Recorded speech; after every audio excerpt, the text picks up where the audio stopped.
Terminamos a primeira parte com a história muito forte do rei Saul, onde ele foi tomado por possessão por espíritos malignos, espíritos imundos, demônios. A gente estava formando uma conceituação de que o pecado de rebeldia no coração contra Deus, o negar a Deus, o não seguir o caminho e a vontade de Deus, me faz ter no coração uma espécie de rebeldia que Samuel decifrou essa rebeldia como pecado de feitiçaria e idolatria. Embora Saul naquele momento não tivesse se relacionado com nenhuma das práticas imundas, no seu coração ele decaiu da presença de Deus, ele se tornou impuro e imundo. A gente estava fazendo uma conceituação que as mesmas leis de pureza e impureza que se aplicava com pegar, tocar, comer, com doenças, também se aplicava com práticas espirituais. Se você se envolvesse com aquelas outras práticas, que por trás delas existiam espíritos imundos, você também ficava imundo. E muito interessante esse texto de Samuel, que diz que no coração você já pode decair da presença de Deus, já pode ficar impuro. Quando você começa com as suas práticas, com seus atos, se tornar rebelde contra Deus. E aí você percebe, assim quando ele se envolve com a feiticeira, assim que a gente viu todos os conceitos que a gente trabalhou na aula passada, se envolver com essas práticas de feitiçaria, de sacrifícios humanos, necromancia, magia, tudo isso que estava descrito lá, torna você impuro. E pelas leis de pureza e impureza, significa que você decai da presença de Deus, não pode participar do culto e é expulso do acampamento. Seria toda essa conceituação a partir do Antigo Testamento. Falei que existiria atualizações desse conceito, a gente ainda vai chegar nelas mais para frente, mas por enquanto é esse conceito que a gente está desenvolvendo. O amigo pode ter ficado na dúvida, porque eu estou falando aqui demônio, espírito imundo, espírito maligno, e você percebeu algo no texto muito forte que te deixou encucado. Vamos ler de novo o texto e você vai perceber, porque toda vez que a gente lê esse texto gera uma duvidazinha na nossa cabeça. Diz assim: 1 Samuel capítulo 16 no verso 14.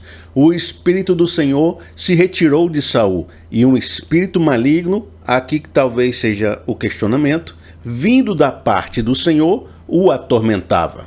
1 Samuel capítulo 18 no verso 10. No dia seguinte, um espírito maligno, mandado por Deus, apoderou-se de Saul, e ele entrou em transe profético em sua casa. Existe uma crise aqui. O texto diz, o espírito é maligno. Mas o texto também diz, vindo da parte do Senhor. Algumas pessoas querem então, com essa crise, dizer que o espírito não era maligno, devia ser um espírito que obedece a Deus, um tipo de anjo que pune as pessoas. Mas não é isso que o texto diz. Se você quer trazer a reflexão profunda que o texto está dizendo, também não vamos tirar o peso do fato que ele diz que o espírito é maligno. E as obras que esse espírito fazia era do mal. Ele pegou uma lança, a partir do transe, e tentou matar Davi. Todo cheio dos sentimentos ruins no coração de Saul. Atormentava. Então era algo mal que o espírito fazia. Eu tenho até uma brincadeira que às vezes eu faço com mim mesmo na minha mente quando eu estou ouvindo alguma pregação em algum culto, principalmente nos tempos mais antigos, que toda vez que tinha alguma coisa mais complicada, assim, no texto bíblico, o pastor dizia, vamos ver no grego, no original, porque ali a gente pode entender se a tradução retirou alguma essência da palavra, se a tradução mudou alguma coisa. Chamou de espírito maligno, mas não era espírito maligno.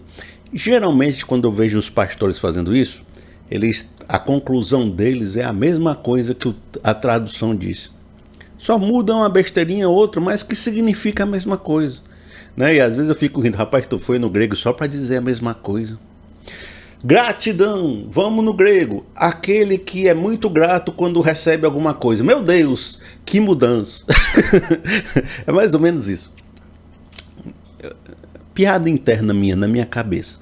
Aí eu fui ver, deixa eu ver o original dessa palavra aqui, para ver se não é espírito maligno, se é alguma coisa como um anjo atormentador de Deus, E tava lá, espírito do mal mesmo, espírito que faz coisa ruim. É demônio, gente, é demônio, é espírito imundo, é espírito maligno. Quer atormentar o ungido de Deus, quer matar as coisas de Deus, quer destruir o mundo, a sua criação. É ladrão, vem para matar, roubar e destruir. E a gente vê que ele tenta matar Davi e vê também que o próprio Deus e seus anjos não tomam ninguém de possessão. A história bíblica sempre mostra que é um convite, que o Espírito Santo faz uma habitação, uma coparticipação, que ele sempre está invocando a nossa vontade para que a gente deseje ou queira fazer a vontade de Deus, e não que ele tome de possessão e faça o que a gente quer. Isso quer dizer, nada de Deus tem a ver com possessão, nada de Deus tem a ver com destruição, com matar as pessoas, com coisas ruins do espírito maligno. Ao mesmo tempo, todo o processo de possessão tem a ver com o mal. A gente vai ver, por exemplo, um anjo caído principal, Satanás, entrando numa pessoa na própria Bíblia. Porque diz assim, João capítulo 13, no verso 2. Estava sendo servido o jantar, e o diabo já havia induzido Judas Iscariotes, filho de Simão, a trair Jesus. Aí no verso 27 diz assim, tão logo Judas comeu o pão, Satanás entrou nele. Nesse texto você percebe muito claro, a rebelião no coração de Judas tem a influência de Satanás. Ele decai da presença de Deus e começa a se relacionar com os espíritos imundos. Ao mesmo tempo que ele dá abertura, começa a ouvir os discursos de traição, de ódio ao Messias, de traição contra o ungido de Deus. É a mesma coisa de Saul. Aí depois o espírito do demônio entra nele, para que ele possa fazer algo contra Jesus, para que Saul possa fazer contra Davi. Então, a questão é, espíritos imundos e o próprio Satanás tomam de possessão pessoas que estão em rebelião profunda, querendo atingir a Deus e querendo fazer coisas contra o ungido de Deus. Existe até ideias, né, de que o demônio, por ser seres angelicais, teriam corpos espirituais e não poderiam tomar de possessão alguém, por isso que seria espíritos dos nefilins que estavam fazendo isso, né? Eu já falei para vocês, amigos, eu não vou pregar coisas extras bíblicas, nem essas ideias e conclusões que estão vindo da cabeça de alguém, corpos espirituais, a Bíblia não está dizendo isso. Em nenhum momento ela diz isso. O que ela, até aqui o texto claro para você, Satanás entrou numa pessoa e é o anjo mais poderosão que as televisões neopentecostais do passado botavam assim, fala que eu te escuto, aí ficava a pessoa falando, não, porque eu vi, invocou Satanás, mas nenhuma pessoa aguenta a possessão de Satanás, porque Satanás não consegue entrar em corpo nenhum. Está aqui na Bíblia, entrou no Judas. Mas vamos no grego vai dizer a mesma coisa, tá certo? Então são anjos e demônios que entram para fazer coisas contra a Deus, para destruir a criação de Deus, para matar, roubar e destruir. O nosso problema não é tanto a ideia de ser espírito maligno, é de vir da parte de Deus. Essa que é a nossa dificuldade. É de Deus estar envolvido de alguma forma no processo.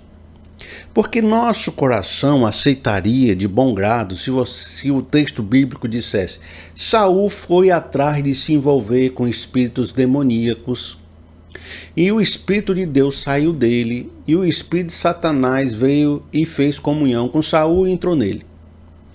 E aí você dizia, não, então não tem nenhum envolvimento de Deus no processo aqui do espírito atormentador chegar no Saul, então eu posso aceitar.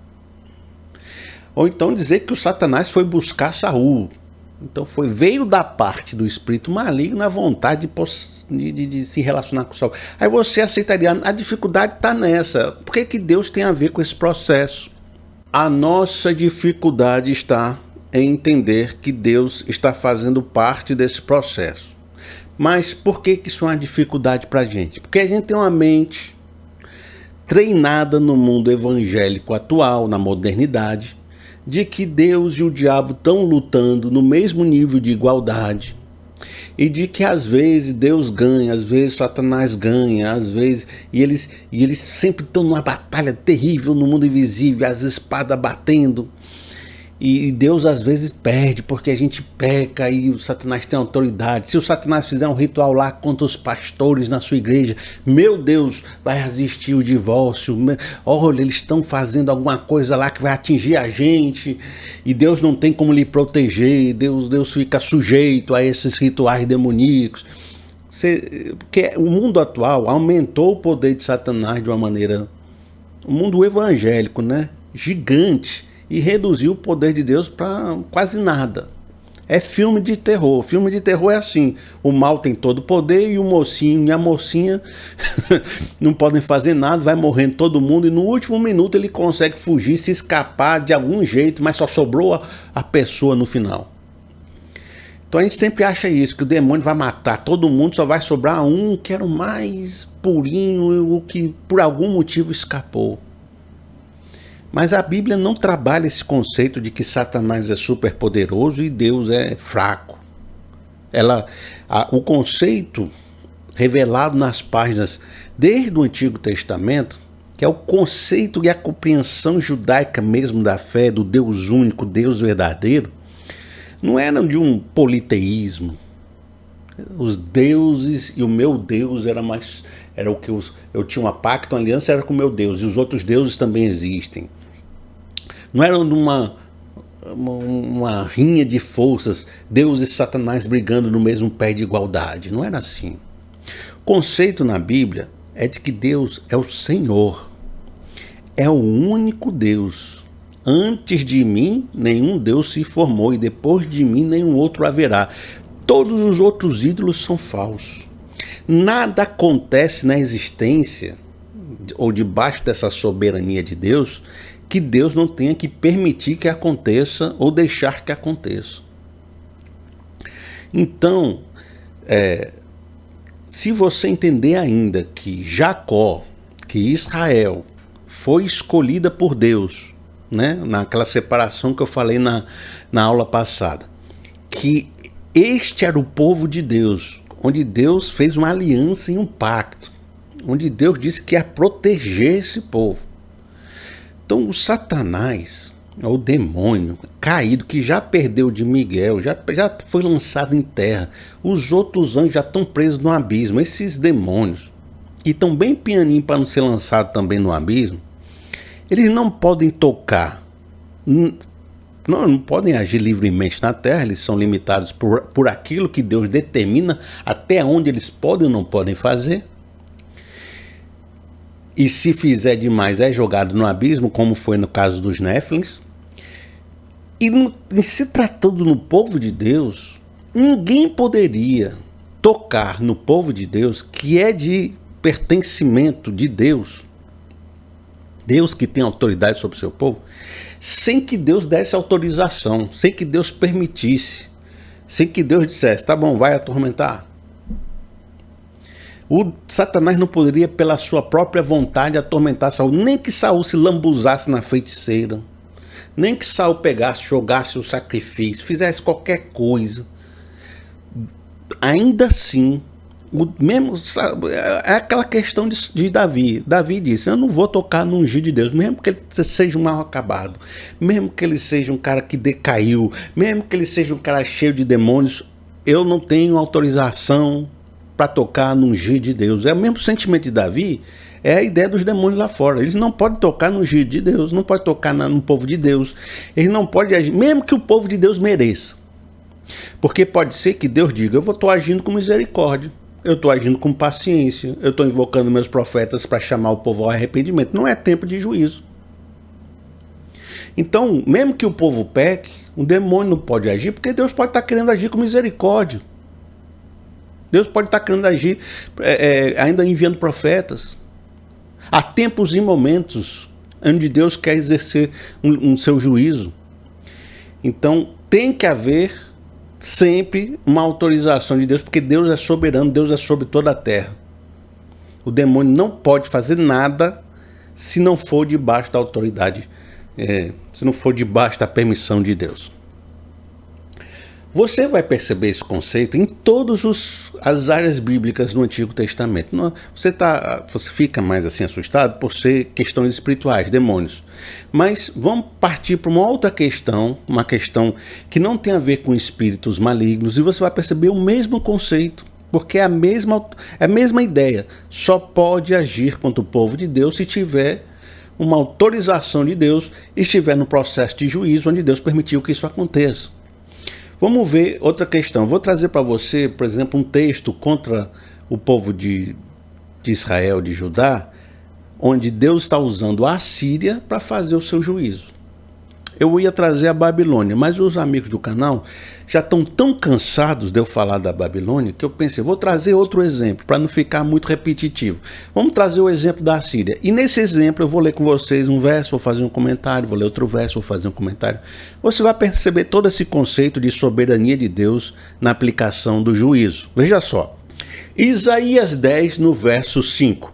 Ai dos assírios, a vara do meu furor, em cujas mãos está o bastão da minha ira. Eu os envio contra uma nação ímpia, contra um povo que me enfurece, para saqueá-lo e arrancar-lhe os bens, e para pisoteá-lo como a lama das ruas. A Assíria era um império destruidor. Se você for ver a história, sempre considerado carniceiro, aquele que faz a miséria com seus inimigos, né? Vem dominando e destruindo tudo. Aí Israel e Judá estavam vivendo o processo de juízo de Deus. O que você vê no texto? A Assíria vai vir, vai implementar, vai ter liberdade de agir em vocês, vai destruir o negócio aqui. Mas ela não está mais vindo porque o Deus de Jacó é um Deus fraco e o Deus da Assíria é um Deus forte, como tinha acontecido na época, como vai acontecer inclusive na época de Isaías, quando eles vão chegar na porta de Jerusalém e vão ficar proclamando, né, por cima dos muros, dizendo: não confie no Deus de vocês, o nosso Deus é mais forte do que o Deus de vocês, nosso Deus já entregou vocês nas nossas mãos, né? Fazendo todo aquele discurso de medo para dizer que eles eram mais fortes porque tinham os deuses mais fortes e que o Deus, né, de Ezequias era um Deus fraco. Esse é o discurso do mal, esse é o discurso da Síria. Agora, o que Deus está revelando é que Deus permitiu mesmo que a Síria viesse e destruísse, mas em vez de ficar dizendo que aqui o Deus dela é mais forte, o nosso é mais fraco, esses discursos velho de ser humano, a ideia é: eu estou usando ela para fazer esse juízo, ela é a vara da minha ira. Eu estou enviando ela para fazer. Se Deus não tivesse enviado, nada aconteceria. E como?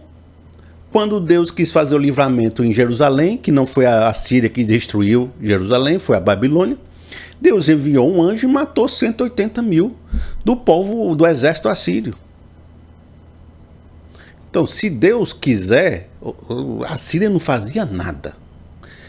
Deus permite como o furor da sua ira, como uma vara que está na sua mão. Então, em vez de Deus pegar uma vara e tacar em Israel, ele usa a nação estrangeira. Vamos continuar esse texto para você perceber mais um detalhe interessante.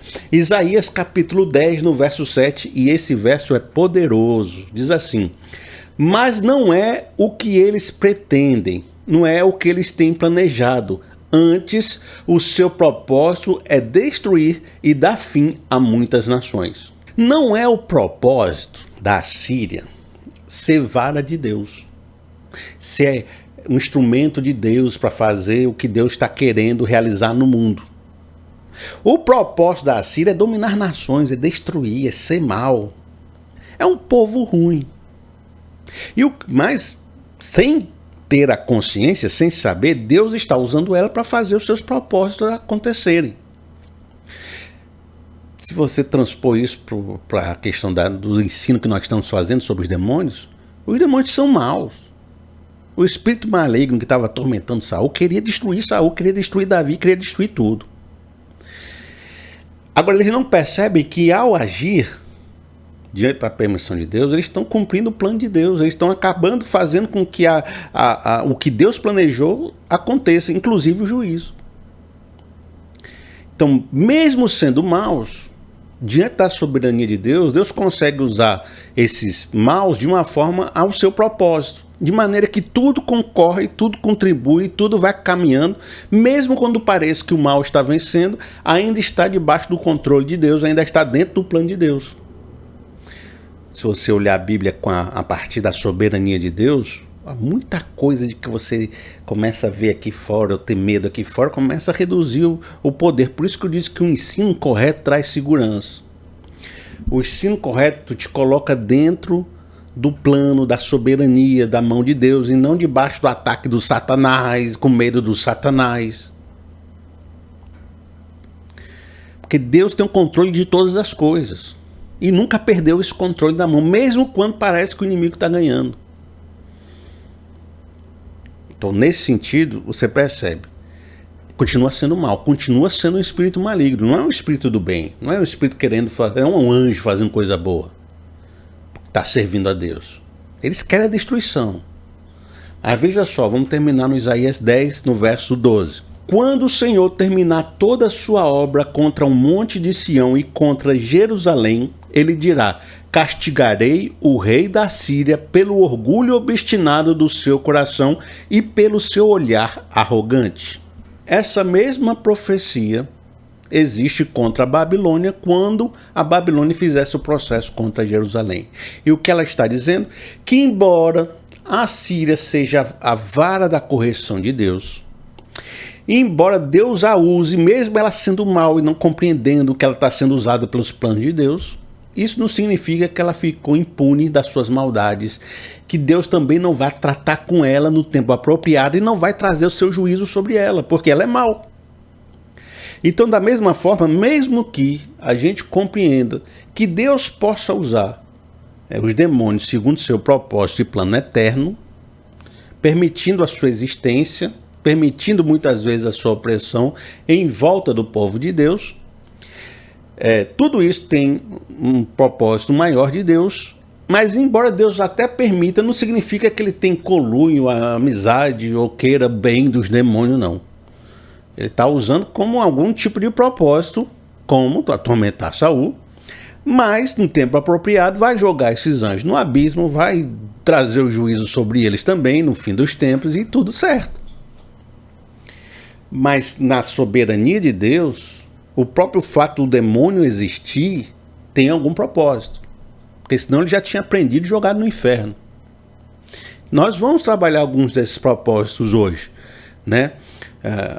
Alguns deles é essa própria questão. Quando o povo de Deus está em pecado, quando o povo de Deus, né, se encontra altamente impuro, a natureza é de que essas nações estrangeiras, idólatras, que muitas vezes sacrificam aos demônios, têm autoridade de vir e atacar e destruir, mas sempre quando Deus permite que isso aconteça. Por isso que sempre tem que ter, né, uma permissão de Deus, porque não poderia tocar se Deus não permitisse.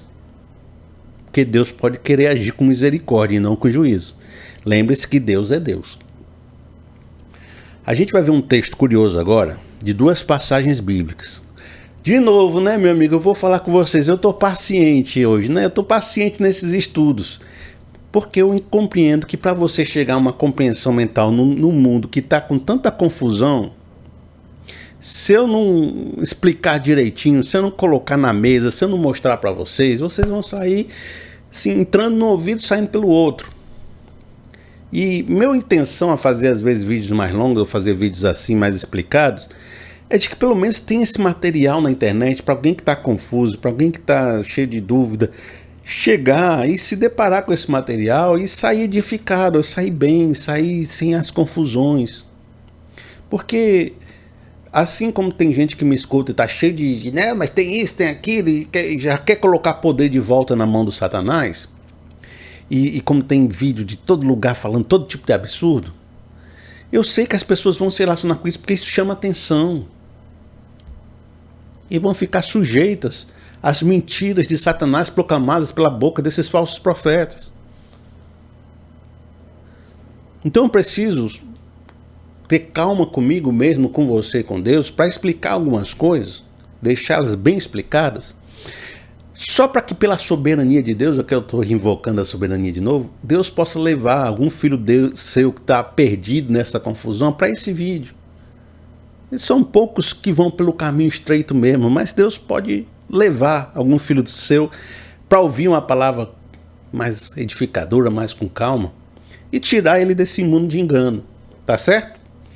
Tem 2 textos bíblicos que eles falam do mesmo assunto, mas eles dão um enfoque diferente, e um está em Samuel, o mesmo autor, o mesmo livro que fala de Saul, e você vai perceber um enfoque do livro de Samuel nesse texto, da maneira como ele descreve os acontecimentos, que é parecido com o que ele descreveu com Saul, e você vai ver o mesmo texto em Crônicas, com outro enfoque teológico e com outra forma de observar o mesmo ato. Um vai usar uma descrição, o outro vai usar outra. Nessa diferença, você vai ver como Samuel escrevia o seu texto e como o mesmo assunto é traduzido de outra forma. Quando você perceber essa diferença, você vai compreender melhor o texto de Saul. Veja só, vamos ler. 2 Samuel capítulo 24, no verso 1. Mais uma vez, irou-se o Senhor contra Israel e incitou Davi contra o povo, levando-o a fazer um censo de Israel e de Judá. Perceba que nesse texto, o Senhor estava irado contra Israel e incitou Davi a fazer algo que seja contrário à vontade de Deus. Aí você vai pensar, de novo, parece que o Samuel tem essa visão. Tudo começa debaixo dessa soberania de Deus, e Deus está incitando Davi a pecar. Não é isso?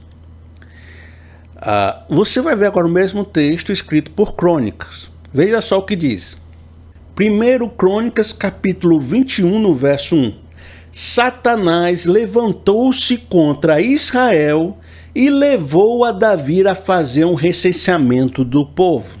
O livro de Samuel muitas vezes tem a intenção de demonstrar como essa instituição da monarquia foi algo complicado, como esses reis pecaram, como, foi um processo doloroso tudo isso que aconteceu, e continua no livro de Reis mostrando a queda de muitos reis, por meio da idolatria, da feitiçaria, de um bocado de coisa, de rebeldia no coração. Então ele enfatiza muito, a ação do juízo de Deus contra Israel. Já o livro de Crônicas, que foi escrito depois, inclusive influenciado por muitos acontecimentos do exílio babilônico, ele já tem uma compreensão, de repente, muito mais profunda sobre ações do maligno e de Satanás, de como essas coisas acontecem, por terem contato com muitas outras culturas na época do exílio. E o foco de Crônicas é mostrar que nós ainda somos o povo de Deus, contar a história de como os descendentes de Davi ainda têm a identidade de povo de Deus, ainda podem habitar a terra prometida. Então, o Crônicas reforça que muitas das coisas que aconteceram foi incitamento de Satanás por permissão de Deus, por causa das rebeldias do coração do povo. Quando você junta os 2 textos, você percebe que é exatamente o que a gente falou. Deus permite a ação do Satanás, Satanás incita o coração, tenta o coração, Davi, com a sua rebeldia no coração, acaba caindo e praticando aquilo que é uma rebeldia contra Deus, que era não confiar mais em Deus para ser o Deus que te dá a proteção e a vitória. E nesse sentido, você percebe aqui uma outra perspectiva da existência dos demônios, da permissão de Deus para que esses demônios existam. Porque eles incitam, eles provocam, eles tentam o coração dos homens para mostrar se esses homens serão fiéis a Deus ou serão rebeldes contra Deus. Para demonstrar o que há dentro do coração do homem. Eles fazem um processo de tentação.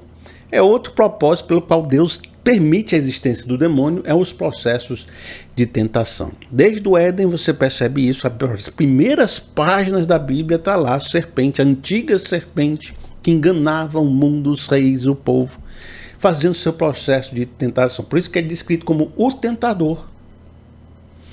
Então há uma permissão para que esses demônios ajam através de provações e tentações para testar a fidelidade do povo.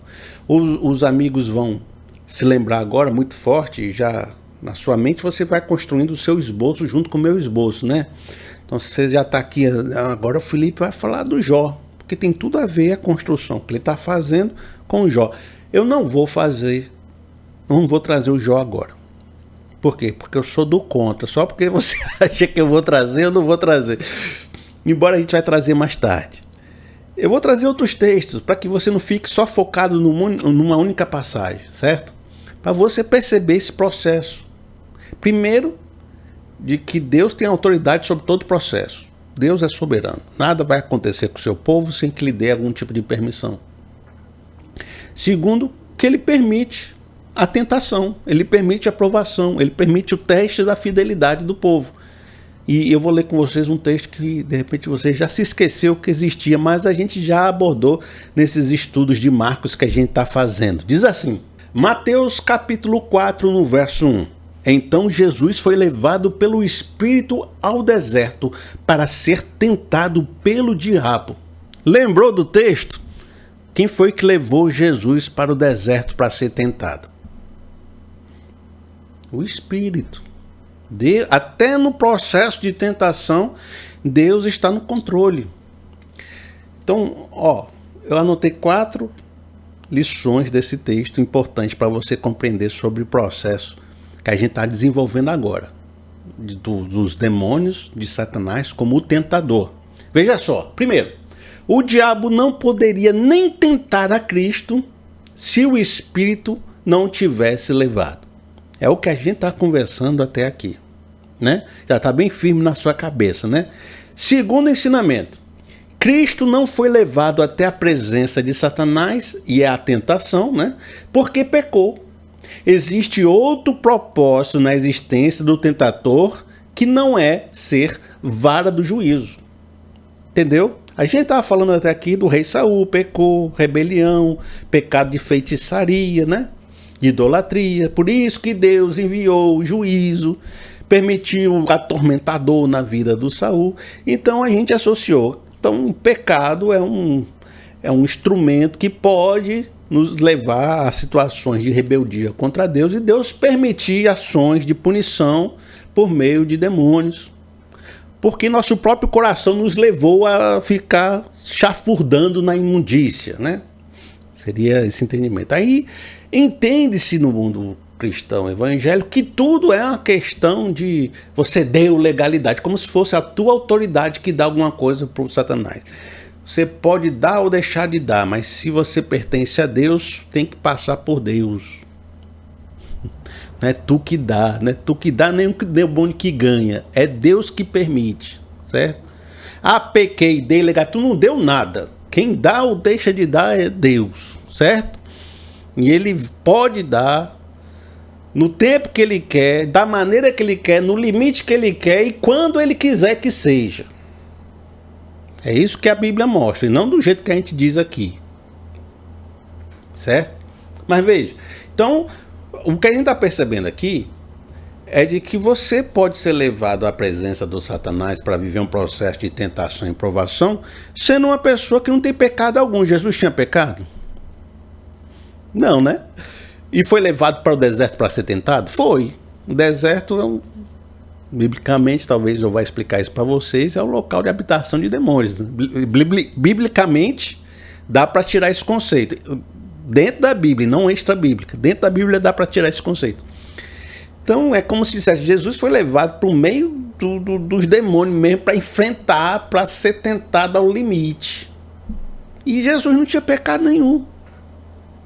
Vamos ler a outro ensinamento que tem, diz assim: Deus permite, como parte da experiência da fé, que o tentador gere provações e tentações e que ele tenha alguma liberdade em nossa vida para este fim. A experiência da fé, mesmo que você não tenha pecado algum, o que biblicamente isso também não existe, mas não é por conta disso.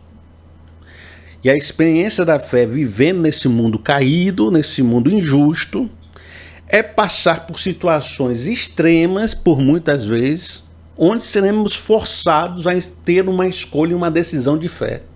Onde escolher por um caminho largo vai demonstrar o meu coração, e escolher por um caminho de justiça, um caminho de fidelidade, vai mostrar que eu sou o filho amado em que Deus se agrada. E esse é outro ensinamento que a gente tira da tentação, porque diz assim: Deus permite a presença de um tentador, de um deserto, de uma prova de fé. Ele nos coloca de frente com caminhos que forçam nossa decisão, que revela quem somos. Quando eu vou para o deserto, eu não me torno outra pessoa, eu apenas descubro quem eu sou. Quando Deus leva seus filhos diante das forças do mal, Ele não está levando seus filhos para viver algo ruim, para machucar, ou para torná-lo alguém pior, cheio de traumas ou coisas parecidas. Porque os seus filhos vão enfrentar o mal e vão voltar com a convicção mais forte da tentação. Vão voltar fortalecidos. Porque na tentação eles vão receber a revelação de que eles eram filhos fiéis. Agora, as pessoas enganadas, que dentro da igreja proclamam que são santas, que arrotam arrogância no meio das suas famílias, que dizem que são justas e corretas, religiosos, diante de um processo de tentação cai, mas cai feio. E aí perde toda aquela arrogância, perde toda aquele pompa, porque demonstra que seu coração sempre foi tortuoso e que aquela arrogância aqui fora era mais uma capa de proteção, de tentativa de se defender da sua insegurança, de mostrar que dentro de si tinha sepulcros caiados, cheios de imundície e de ossos, os seus fariseus. Eu estou querendo pregar, né? Então a tentação, ela revela quem a gente é. Ela não torna a gente outra coisa. Ela não torna a gente um adúltero. Ela só revela que a gente é um adúltero. Ao mesmo tempo, revela que a gente é uma pessoa correta. Quando a gente volta, quando a gente é justo. E é exatamente o Espírito levou Jesus para o deserto para demonstrar que ele era o filho em quem Deus se agrada, o filho amado. Que o povo foi para o deserto quando saiu do Egito e demonstrou que era um povo murmurador e rebelde. Mas Jesus foi ao deserto e voltou como um filho amado, como aquele que vence a Satanás, como supera as provações, que não desobedece a Deus. Entendeu? Vamos ver outro texto que esse aqui é muito curioso. Muitos cristãos não sabem que existe, mas que está embebido, está envolto de todos esses conceitos que nós estamos trabalhando nessa aula. E tem a ver com esse segundo momento, não com o primeiro. O primeiro é o pecado, a rebeldia, né? Deus permitiu o juízo através de um demônio, né? Assim como ele permite através de uma nação estrangeira, como ele permite através de outras coisas. Agora nós estamos vendo Deus permitindo um processo de tentação, com um propósito também. E aí vamos ver esse processo aqui em Lucas capítulo 22, no verso 31. Simão, Satanás pediu vocês para peneirá-los como trigo, mas eu orei por você, para que a sua fé não desfaleça, e quando você se converter, fortaleça os seus irmãos. Olha essa imagem. Peneirar, ó. Peneira. Você é um saco de trigo.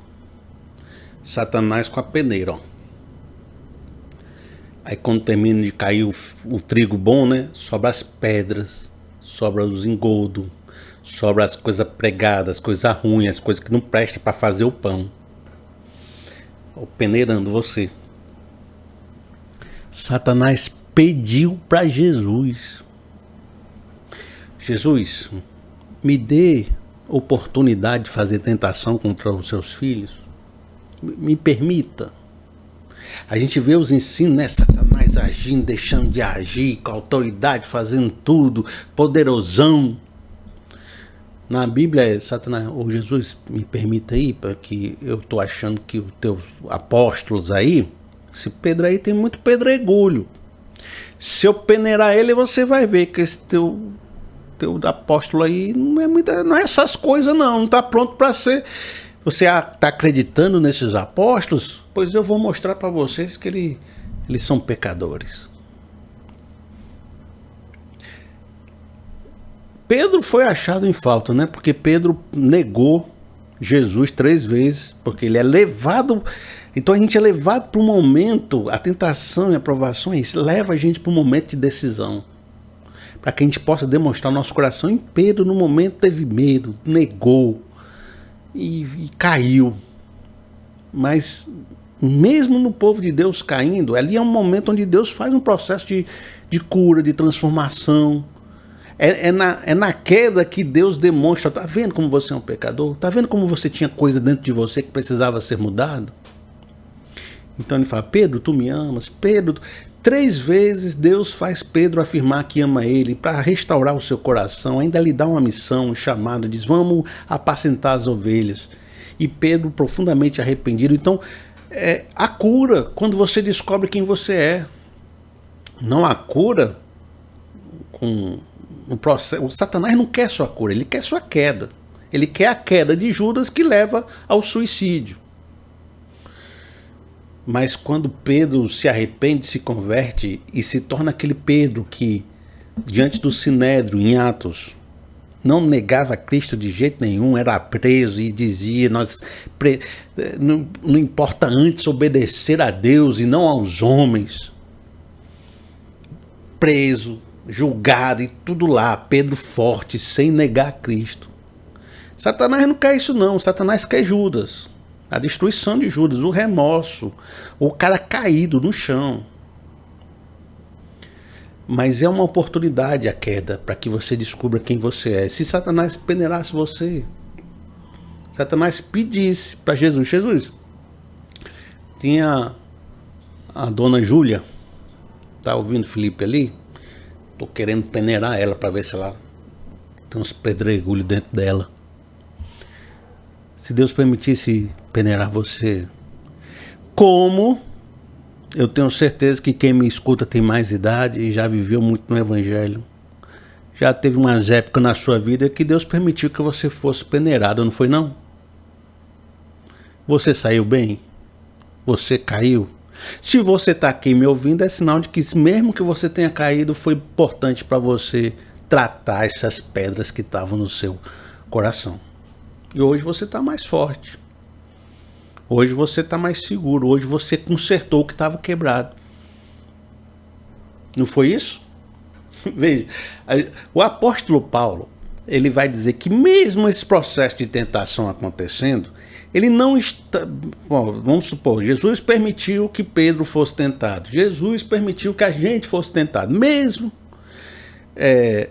havendo essa permissão de Deus, e aqui de novo eu vou trazer aquele conceito que eu falei na primeira aula, que mesmo Saul sendo possesso, ele não está isento da responsabilidade de tudo que aconteceu e das maldades do seu coração, né? Porque o seu coração desejava isso. Antes do demônio possuir Judas, o Judas já se deixava ser incitado por Satanás, ele já queria, ele já estava caindo na tentação. Então há uma vontade interior do indivíduo quando ele cai. Ele não pode ser tido como uma pessoa inocente. Então também no processo de tentação as pessoas podem dizer, não, qualquer um na minha posição teria caído, porque aquilo era impossível de não decidir da maneira que eu decidi. Então eu não pequei porque eu não tinha opção. Eu só podia pecar. A tentação era impossível de ser vencida. E Paulo explica que não. Que toda tentação que é permitida por Deus, ela tem um limite, porque Deus está no controle ainda no processo. E não só tem um limite, como tem uma providência divina que é o escape. Que você pode sair e não cumprir aquela tentação. Senão não seria tentação, senão não seria algo permitido por Deus. Por isso que diz 1 Coríntios, capítulo 10, no verso 13. Não sobreveio a vocês tentação que não fosse comuns aos homens. E Deus é fiel. Ele não permitirá que vocês sejam tentados além do que podem suportar. Mas, quando forem tentados, Ele lhes providenciará um escape para que possam suportar. Deus está no controle. Não vai nos dar tentação que não podemos suportar. E vai sempre nos dar o escape. O que a tentação vai revelar é o nosso coração. E Deus permite que a tentação faça parte da experiência da fé. Tá certo? E um dos propósitos da existência que Deus permitiu que os demônios continuem existindo é promover esses processos de tentação. Mas a gente sempre pensa que processo, tentação e provação, quando vem da parte, ou Deus utiliza o demônio para isso, ou permite que ele seja usado, dependendo da palavra que cai melhor para você. Ele se pensa em coisas, questão sexual, poder, fama, aqui você vai roubar o dinheiro do caixa da sua empresa, aquela secretária, aquela colega de trabalho está te convidando para sair e você está sendo seduzido, né? Mas existe outro elemento muito forte na Bíblia, é de que processos de sofrimento, dificuldades na vida, coisas que acontecem que são complicadas, que causam dor, sabe, impedimentos, tragédias, também podem ser ações que tenham participação demoníaca e que também vêm para um tipo de provação. Eu vou trazer primeiro um fustigamento que Paulo estava sentindo ou sofrendo, que a gente lê na Bíblia chamado espinho na carne, que ele dizia que vinha, né, de um mensageiro de Satanás. E aí a gente vai começar essa reflexão por aqui. Veja só, diz assim, 2 Coríntios capítulo 12, no verso 7. Para impedir que eu me exaltasse por causa da grandeza dessas revelações, foi-me dado um espinho na carne, um mensageiro de Satanás para me atormentar. 3 vezes roguei ao Senhor que o tirasse de mim, mas ele me disse, minha graça é suficiente para você, pois o meu poder se aperfeiçoa na fraqueza. Portanto, eu me gloriarei ainda mais alegremente em minhas fraquezas, para que o poder de Cristo repouse em mim.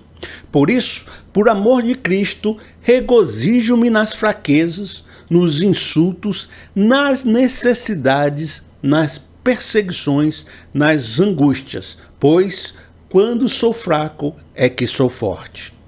Existem muitos debates sobre o que significa o espinho na carne. Eu sou da linha que interpreta aqui como uma questão das perseguições, né? O último verso, né? Perseguições, necessidades, angústias, né? Tudo aquilo que lhe deixava em fraqueza. Algumas pessoas, então, mas o espinho é na carne. Bom, vamos supor que ele tivesse uma enfermidade, ele tivesse uma angústia, ele tivesse uma ansiedade, ele tivesse um medo, um mal, alguma coisa que perturbasse a sua mente. Também pode ser. E também a fraqueza, como ele descreve no texto, é passar por situações de angústias e dificuldades e ansiedade. Tudo isso faz parte de um mensageiro de Satanás que vem sobre a sua vida. Porque Paulo sempre entendeu as dificuldades como uma ação satânica que ele enfrentava. Quando ele diz assim, tentei ir ter convosco, mas Satanás me impediu. Paulo fala isso. E quando você vai ver a descrição, é a dificuldade de chegar até a cidade, as adversidades da vida que ele estava enfrentando naquele momento. Então Satanás descrevia as adversidades da vida como um processo de ataque, de tentação. Agora, Paulo, em vez de chegar para Satanás, te expulso, Satanás, sai daqui, né? Ele falava com Deus. Não estou aqui fazendo a tua obra, fazendo o seu chamado. E o Senhor permite que esse mensageiro fique me esbofeteando, não retira ele da minha vida. Será que é preciso mesmo fazer o seu chamado debaixo de sofrimento? Você já fez essa pergunta alguma vez para Deus? Estou se matando para fazer a obra de Deus e tanta dificuldade, tanto sofrimento. Aí você diz, Deus, não é a obra, não é tua? Por que tanta confusão? Por que o Senhor não libera, não facilita a minha vida? A revelação de Deus para Paulo foi o seguinte, Paulo, você era uma pessoa muito orgulhosa, você não se lembra não que você perseguiu a igreja de Cristo? Dos seus pecados?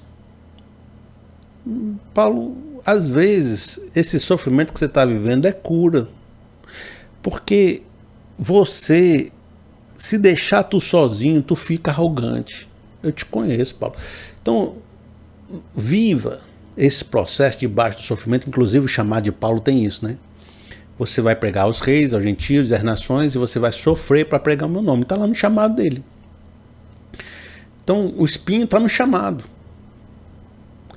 E você, porque senão você fica orgulhoso. Já viu gente que se ganhar dinheiro, deixa de ter fé, fica orgulhoso, rompe com a família, faz tudo de errado? Aí parece que Deus diz assim, rapaz, se eu te der dinheiro, tu se estraga. Eu prefiro tirar o dinheiro da tua vida e ter você uma pessoa fiel do que te dar dinheiro e ver você na desgraça. Então Deus diz, rapaz, Paulo, eu vou te revelar um paradoxo importantíssimo sobre a sua vida.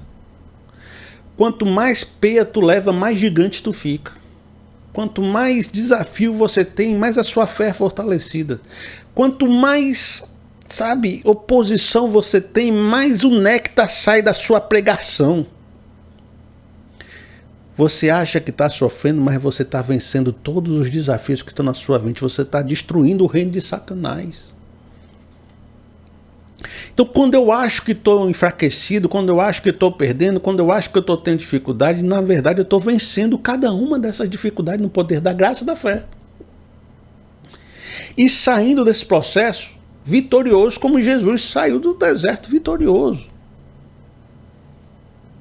Mas o que eu estou querendo trabalhar, pelo menos para o nosso ensino, é de que o processo também da existência dos demônios em volta de nós é traduzido ou é entendido biblicamente também muitas vezes como adversidades e sofrimentos que a vida nos causa, como uma espécie de permissão de Deus que vem para que a gente enfrente desafios e fortaleça a nossa fé. Que seja provada a nossa fé e que a gente saia desse processo conhecendo mais a nós mesmos e conhecendo a Deus. E tudo isso que eu estou falando com vocês se traduz na história, e agora sim, né? Na história do nosso amigo Jó. Veja só, eu vou ler com vocês um pedacinho para a gente compreender o processo que estava acontecendo na vida de Jó. Jó, capítulo 1, no verso 8. Disse então o Senhor a Satanás: reparou meu servo Jó? Não há ninguém na terra como ele, irrepreensível, íntegro, homem que teme a Deus e evita o mal. No verso 9 diz assim: será que Jó não tem razões para temer a Deus? Respondeu Satanás. Acaso não puseste uma cerca em volta dele, da família dele e de tudo que ele possui? Tu mesmo tem abençoado tudo que ele faz, de modo que todos os seus rebanhos estão espalhados por toda a terra. Mas estende a tua mão e fere tudo que ele tem, e com certeza ele te amaldiçoará na tua face. O Senhor disse a Satanás: pois bem, tudo que ele possui está nas suas mãos, apenas não encoste um dedo nele. Então Satanás saiu da presença do Senhor. Meu papel hoje não é explicar a história de Jó, até porque é uma das histórias mais conhecidas bíblicas e o irmão já conhece muito bem, já ouviu diversos sermãos. Mas eu quero que você se atente a isso. Satanás disse para Deus: Deus, o cara o Jó é firme, parece fiel, mas é porque ele tem tudo. Na hora que ele viver uma aprovação, na hora que ele viver uma dificuldade, um sofrimento na vida, você vai ver que ele é pecadorzão, que ele tem no seu coração essa rebeldia, que ele não é ninguém não. Aí Deus falou: pois prove para você ver que ele é um homem fiel, que ele é um homem correto.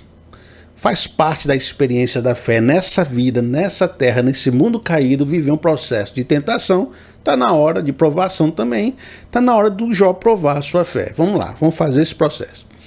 Aí o Satanás diz assim: pois vai lá, Deus, faça o processo, mande um dos seus anjos, estenda a sua mão, faça você mesmo a provação. Deus não faz isso não.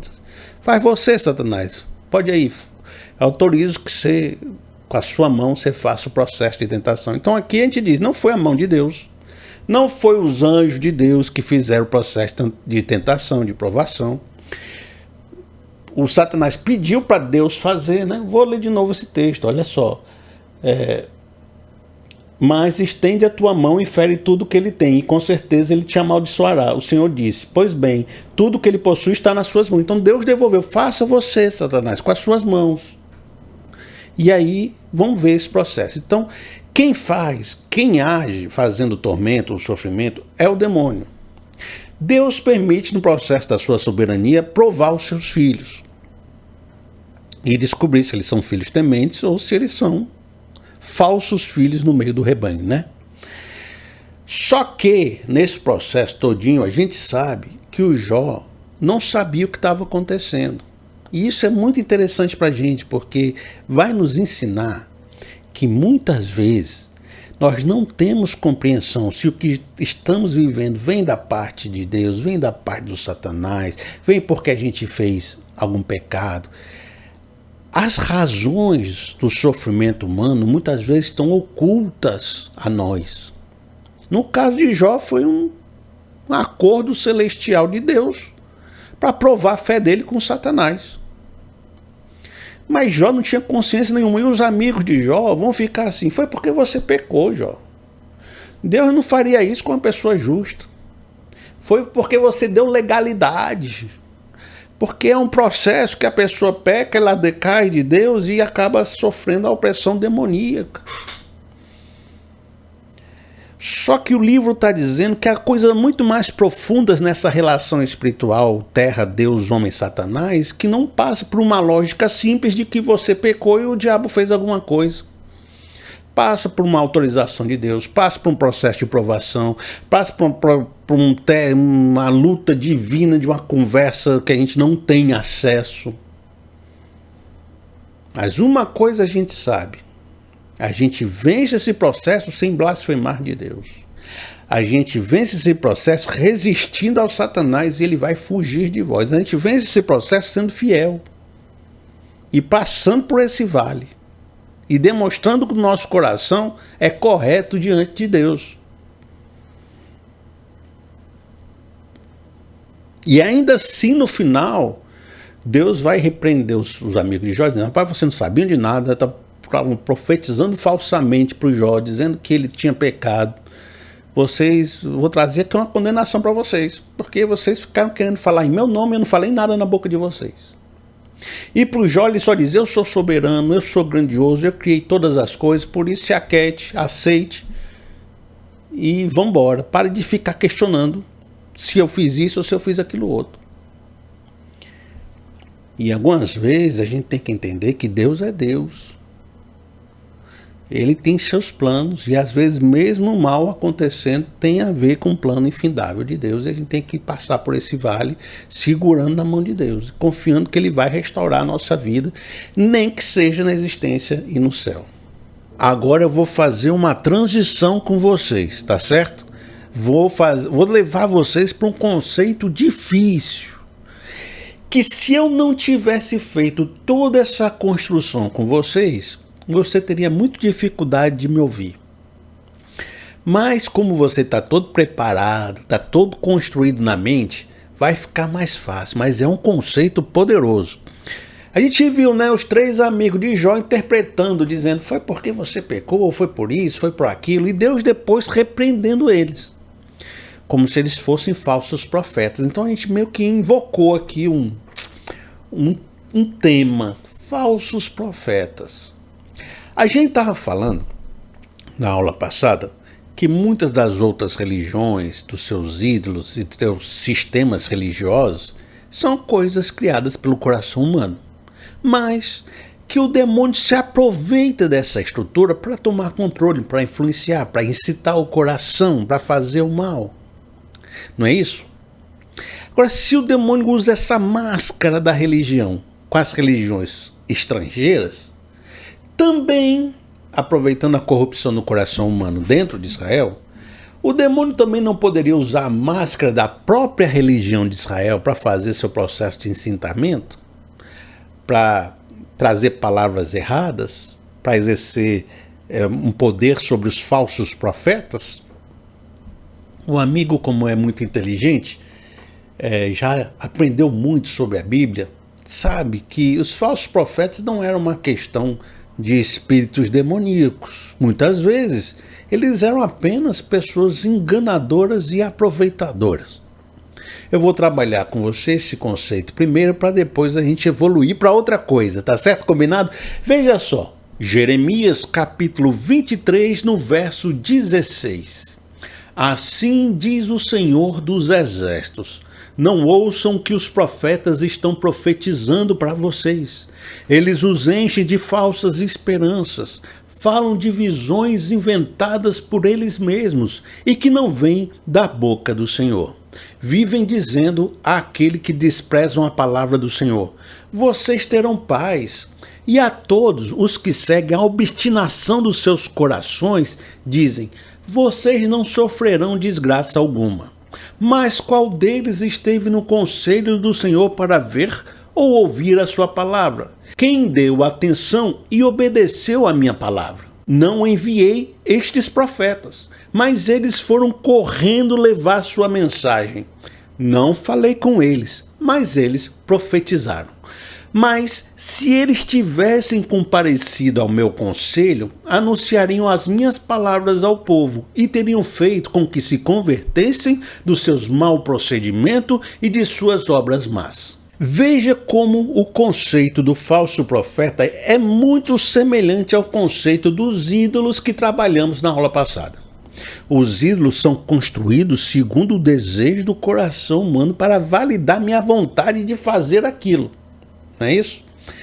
Então eu sirvo a um Deus que é a imagem do meu coração e coloco a minha devoção nesse desejo, nessa vontade de pecar que eu tenho. Mas digo que foi o ídolo que me mandou fazer e justifico as minhas próprias ações. Então o ídolo é um reflexo do coração humano. Ao mesmo tempo ele não é nada, ele é uma imagem que o artesão fez, né? Aqui ele está dizendo, o falso profeta é uma expressão do desejo do coração humano. O falso profeta, ele percebeu que existe uma demanda por pessoas que querem autorização divina para pecar, para ficar bem, para funcionar como Rivotril do céu. Essas pessoas não querem buscar o profeta verdadeiro que ele vai mandar corrigir o coração. Ele vai mandar seguir a vontade de Deus. Ele vai dizer que a pessoa está pecando, né? Ela quer o quê? Quer aprovação, quer afago, quer dizer que você é uma pessoa linda e maravilhosa, que só vai ter coisas boas no seu futuro. Ela quer um ídolo, um Deus ídolo que profetiza aquilo que o coração dela quer. Em vez dela estar buscando um ídolo, que já diz isso tudo, ela está buscando um intermediador, um profeta de um ídolo que diga para ela tudo que ela quer ouvir. Que ela está bem, que ela não tem pecado, que ela não tem correção, que está tudo maravilhoso, só tem paz, só tem coisa linda pela frente. Então ela vai no falso profeta, o falso profeta aprendeu que existe esse mercado de gente que quer ouvir coisas boas, e ele construiu a sua reputação em cima disso. Assim, rapaz, eu vou ganhar comida, eu vou ganhar dinheiro, eu vou ganhar fama, eu vou ganhar posição, só dizendo que a pessoa vai ficar milionária se mudar a mentalidade. Deus vai lhe dar a bênção, Deus vai lhe dar a paz, Deus, venha mesmo, o teu varão está chegando, rapaz, aqui é só coisa boa, você é de Deus. Aí a pessoa, rapaz, esse profeta é bom, esse profeta é boca de Deus. E Deus está dizendo, rapaz, eu não enviei esses profetas, não falei nada na boca deles. Então existe esse enganador profissional da fé. Existia naquela época da Bíblia. E pode ser que o irmão tenha percebido que hoje em dia existe também em nosso meio. Tá certo? Então existe. Não são pessoas influenciadas por demônios. São enganadores mentirosos que profetizam o que o povo quer ouvir. Então nem profecia tem, nem relacionamento. Nenhum deles compareceu ao conselho de Deus. Não, é só gente enganadora. Então o falso profeta é isso. De outra forma, a Bíblia também nos mostra que falsos profetas, às vezes, foram profetas verdadeiros, mas que ao longo do processo perderam a visão. Veja só o que diz Miqueias capítulo 3, no verso 5. Assim diz o Senhor aos profetas que fazem o meu povo desviar-se. Quando lhes dão o que mastigar, proclamam a paz. Mas proclamam guerra santa contra quem não lhes enche a boca. Por tudo isso, a noite virá sobre vocês, noite sem visões, haverá trevas sem adivinhações, o sol se porá para os profetas e o dia se escurecerá para eles. Os videntes ficarão envergonhados e os adivinhos constrangidos. todos cobrirão o rosto, porque não haverá resposta da parte de Deus. Mas, quanto a mim, graças ao poder do Espírito do Senhor, estou cheio de força e de justiça para declarar a Jacó a sua transgressão e a Israel o seu pecado. Existem profetas que estão profetizando aquilo que o dinheiro paga. Já pensou, meu amigo? Quando o Pix cai na conta do profeta, ele diz o que o cara quer ouvir. Né? Ele defende o governo, ele defende a sua instituição, ele defende a sua fé, ele defende seu modo de vida. Ele diz o que você quer ouvir, mas o Pix não caiu. Ele começa a proclamar guerra, né? Faz tudo de errado, né? Só proclama destruição. De maneira que você compra o discurso do profeta. Mas antes você percebe aqui que a visão deles se escureceu. Eles tinham visões. Eles profetizavam, eles tinham um conselho de Deus antigamente, mas eles foram se corrompendo ao longo do processo e a visão se escureceu. Aí o Miqueias, né? Miqueias diz assim: eu não me corrompi, e porque eu não me corrompi, ainda estou cheio de justiça, de palavra de Deus para dar. Vocês perderam a visão e estão sujeitos às instituições, às estruturas religiosas. Vocês ainda pregam no culto da terça-feira, no culto da quinta, no culto de jovens, ainda tem que fazer o evento da igreja, mas vocês não têm mais palavra de Deus para dar, não. Mas vocês precisam ganhar o salário de pastor, então estão lá fazendo.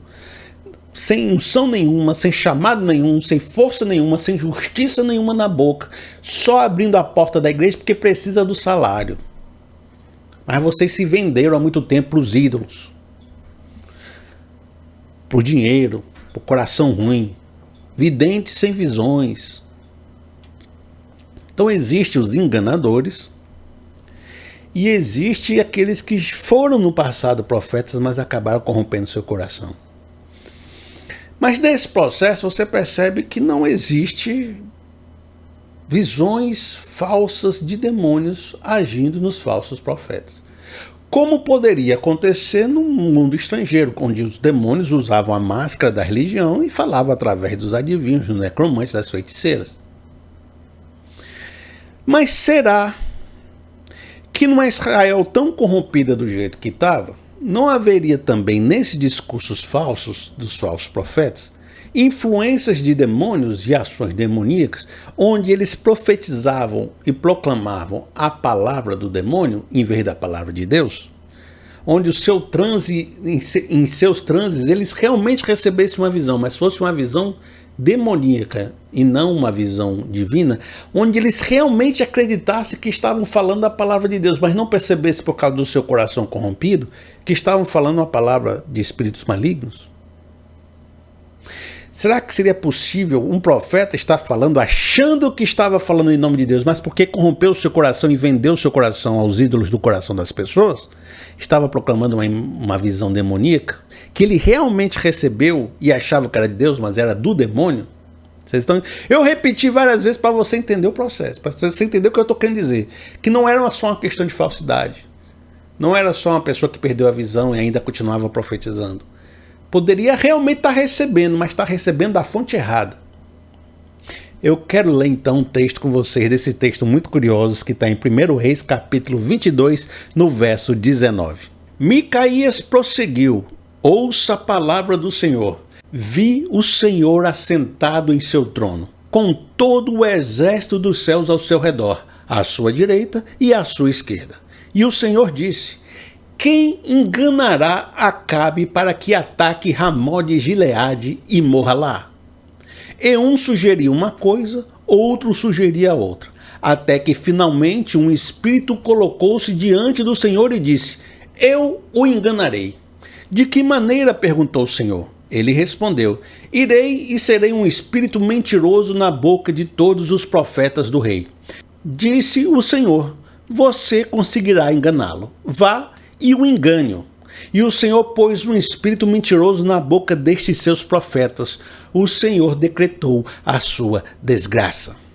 Acabe era um dos reis mais nefastos do Antigo Testamento, um dos que começou a corromper Israel de forma mais profunda e trouxe as adorações a Baal, né, para o meio da terra de Israel. E muitos desses profetas eram os profetas de outras religiões mesmo, profetas de deuses como Baal, né? E a sua esposa Jezabel era uma pessoas também muito furiosas, mandava matar os profetas de Deus e tudo. Mas o fato de Micaías estar no meio aqui desses profetas significa que talvez entre esses 400 também existissem profetas que anteriormente eram profetas de Deus, cuja visão se escureceu. Né? Mas existia ainda resquício de pessoas que devem ter se comprado, ter se vendido para Acabe e tudo.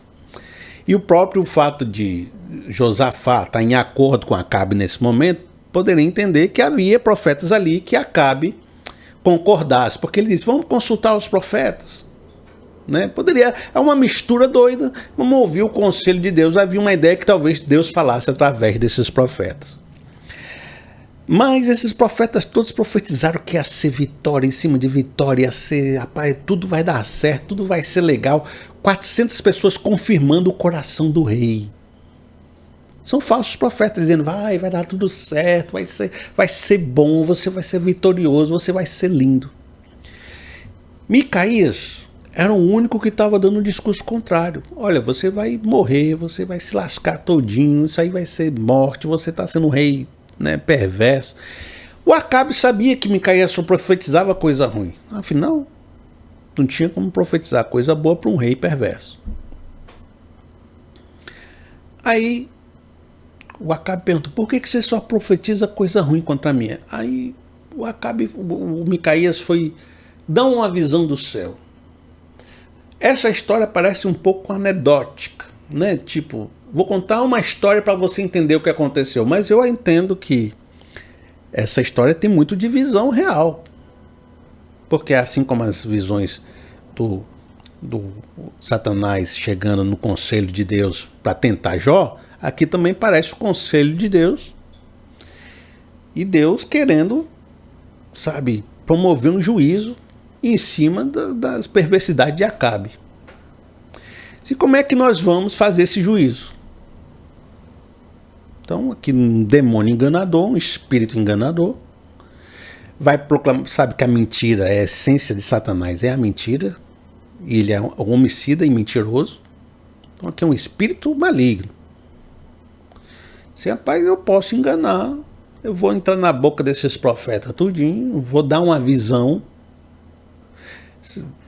Essa visão está nos trazendo a ideia de que não foi só da cabeça desses profetas que saiu a ideia de confirmar o coração de Acabe. Talvez esses profetas realmente tivessem um demônio soprando no ouvido dele dizendo que ia dar tudo certo. E eles profetizaram na certeza de que tinham recebido uma mensagem. Só que a mensagem que receberam foi de um espírito enganador. Então o espírito maligno possuiu, entrou em transe com esses profetas, trouxe visões, soprou no ouvido dizendo, vai dar tudo certo. E eles proclamaram ao rei, o conselho de Deus é que vai dar tudo certo. Mas era um espírito que Deus permitiu, que Deus deixou, que Deus enviou, que Deus disse, rapaz, o processo aqui é juízo. E se é juízo, vamos dar permissão para esses demônios perturbar esse povo que já se tornou povo de lá. E se Acabe, Jezebel, esses fenícios, esses problemas, tudo aí. Esses Baal. Então, dentro desse mundo de espíritos malignos, espíritos imundos e possessões e visões, e aqui eu estou trazendo que eles se escondem também atrás da religião, muitas vezes eles se escondem atrás até de profetas que parecem ser da nossa casa. Parece estar falando o conselho de Deus, parece estar falando a palavra certa, e eles vão acreditar que estão recebendo da fonte verdadeira. Mas porque corromperam seus corações, não conseguem nem discernir que estão ouvindo conselho de demônio. Então, não é só uma falsidade da pessoa, ela realmente acredita que está recebendo de Deus, mas está recebendo de um falso demônio, de um falso espírito. E esse ensino do Micaías, agora vou trazer outro texto, porque não é só esse texto não, vou trazer outro para jogar a terra em cima para fechar o caixão sobre esse ensino de Micaías, que está em Ezequiel capítulo 14, a partir do verso 4. Quando qualquer israelita erguer ídolos em seu coração e depois for consultar um profeta, eu, o Senhor, eu mesmo responderei a ele conforme a sua idolatria. No verso 8 diz assim: voltarei o meu rosto contra aquele homem e farei dele um exemplo e um motivo de zombaria. Eu o eliminarei do meio do meu povo, e vocês saberão que eu sou o Senhor. E se o profeta for enganado e levado a proferir uma profecia, eu, o Senhor, terei enganado aquele profeta, e estenderei o meu braço contra ele e o destruirei, tirando-o do meio de Israel, meu povo. O profeta será tão culpado quanto aquele que o consultar. Ambos serão castigados. De novo, preste atenção em todo o ensino que a gente fez. E quando às vezes coloca como o Senhor mesmo enganará, você sabe que ele está enviando, ele está permitindo que o espírito enganador cirandeie no meio das pessoas que querem o ídolo, que tem no seu coração cheio de ídolo, que tem no seu coração cheio de desejo de rebeldia contra Deus. Então ele está dizendo, o cidadão aqui, ele tem o seu coração cheio dos ídolos, cheio do desejo do ídolo. O que é isso? Aí não já explicou? O ídolo é a representação do meu desejo humano. Reflexo. O que Deus está dizendo? O cara aqui quer ouvir o que ele quer ouvir. Ele quer ouvir o que aprova o seu coração. Ele quer ouvir os seus desejos. Esse cidadão vai até o profeta e diz: profeta, profetiza o que tem o meu ídolo aqui, o que eu quero ouvir. E quando esse profeta está profetizando segundo o desejo do coração do cara, Deus está dizendo: eu vou enganar esse profeta. Eu vou mandar uma profecia, um anjo desse enganador do Micaías. E vai falar achando que está recebendo de Deus. Mas vocês estão sendo enganado, enganador, tudo junto, morrendo junto, porque vocês não quiseram ouvir o conselho de correção, que é o conselho verdadeiro de um profeta. Quando você se nega a ouvir a palavra de Deus e o conselho verdadeiro de Deus, você está automaticamente dando ouvido a quê? A conselhos de espíritos enganadores que estão aprovando o seu coração e não levando você ao arrependimento e à mudança de vida.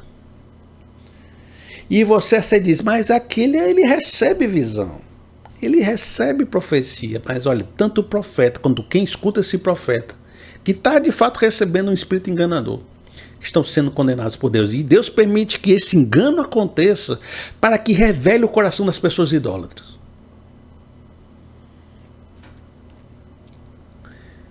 A primeira questão que a gente tem aqui, tem duas questões. A primeira questão é essa imagem.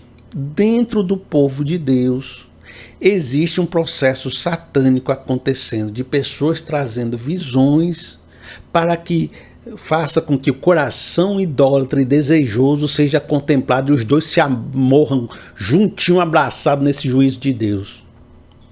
Já pensou, minha amiga, a pessoa chegar no culto cheia de desejos e querendo que o pastor diga os desejos do coração dela e aquele pastor se torne um falso profeta para ela, elas se abraçam juntinho e vão viver o juízo de Deus? E pessoas dentro da igreja que parece que são santas, mas na verdade são agentes de Satanás. Você sabe que quem falou sobre isso foi o apóstolo Paulo. Ele disse o seguinte, 2 Coríntios capítulo 11, no verso 13. Pois tais homens são falsos apóstolos, obreiros enganosos, fingindo-se apóstolos de Cristo. Isso não é de admirar, pois o próprio Satanás se disfarça de anjo de luz. Portanto, não é surpresa que os seus servos finjam que são servos da justiça. O fim deles será o que as suas ações merecem. Os servos de Satanás fingem que são agentes da justiça. São falsos obreiros, falsos apóstolos, falsos pastores. Eles são demônios que se travestem de anjos de luz como Satanás. Eles estão no meio da gente, trazendo o conselho do inimigo, enganoso, mentirosos. Mas essa é a verdade. Satanás se traveste de anjo de luz e usa da capa da religião para vender o seu engano. E por isso que escute isso, muitas vezes as pessoas acham que vão para religiões fora do evangelho e vão ficar proclamando que lá tem ações espirituais, lá tem coisas que se tomam em possessão, que falam coisas boas, fazem até alguns sinais miraculosos. E vão achar que aquilo é coisa do bem. Mas, entenda, Satanás se traveste de anjo de luz, Satanás produz engano. E esse engano que você está consumindo está te levando junto com o próprio Satanás a viver o juízo de Deus. Tanto os profetas enganosos, quanto quem os escuta, quanto o próprio demônio no futuro receberá seu próprio juízo. Às vezes a gente acha que precisa ir para fora da Bíblia para escutar umas coisas pesadas, né? Fica escutando as cabalas da vida, escutando os demonologistas, os anéis de Salomão, as besteiras, tudo que o povo escuta, para ficar ouvindo coisa que assusta. A Bíblia é suficientemente forte para nos deixar temerosos, para nos mostrar a realidade e ao mesmo tempo trazer uma segurança profunda. Mas a realidade é, falsos profetas vão enganar as pessoas e eles vão estar falando em nome do espírito imundo e farão sinais até miraculosos que vão enganar vocês. E uma das instruções é de que eles vão estar dentro do povo de Deus, eles vão estar próximo de nós e a gente vai estar aqui do lado ouvindo eles falando, dizendo que estão falando em nome de Deus. E um texto muito impressionante sobre isso é Deuteronômio capítulo 13, no verso 1. Se aparecer entre vocês um profeta ou alguém que faz predições por meio de sonhos e lhes anunciar um sinal miraculoso ou um prodígio, gente, visões, sonhos, sinais miraculosos, prodígios. Então o demônio faz ações miraculosas. Veja, e se o sinal ou prodígio de que ele falou acontecer, então houve uma cura. Houve alguma manifestação especial. Aconteceu algo poderoso no meio daquele evento que aquele falso profeta está fazendo. E você acha que ele é divino, que ele fala em nome de Deus. Aí diz assim, e se o sinal ou prodígio de que ele falou acontecer, e ele disser, vamos seguir outros deuses que vocês não conhecem e vamos adorá-lo. Não deem ouvido à palavra daquele profeta ou sonhador. O Senhor, o seu Deus, está pondo vocês à prova para ver se o amam de todo o coração e de toda a alma. Sigam somente ao Senhor, o seu Deus, e temam a Ele somente. Cumpram os seus mandamentos e obedeçam-lhe, sirvam-no e apeguem-se a Ele. Que texto poderoso! Deus permitiu que falsos profetas, inspirados por espíritos malignos, com sonhos, prodígios, milagres poderosos, estejam próximos de vocês, apareçam no meio de vocês, e ele está pondo vocês à prova. Porque embora os milagres aconteçam, embora ele pareça poderoso, o seu discurso é um discurso que é contrário à aliança. Vamos seguir outros deuses, vamos seguir outra ideologia, vamos seguir outra religião, e faz milagre, faz coisa, e vai seduzindo você. Agora, a Bíblia está dizendo, mesmo que ele faça milagres, mesmo que ele faça sinais, mesmo que ele diga que está vendo sonhos, interpretando sonhos, se ele pregou outros deuses e situações fora da Bíblia, ele está sendo colocado próximo de você de propósito para testar a sua fé.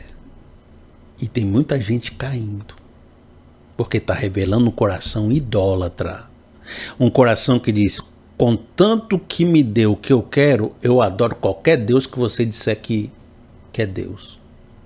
Mas isso é um teste, é uma aprovação para você.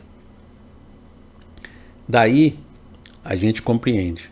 Muitas vezes Deus permite a existência do tentador e dessa provação, desse ação demoníaca, esse leão que está em volta de nós, rugindo, procurando a quem possa tragar, para que os filhos do demônio, estou usando uma palavra bem medieval, né?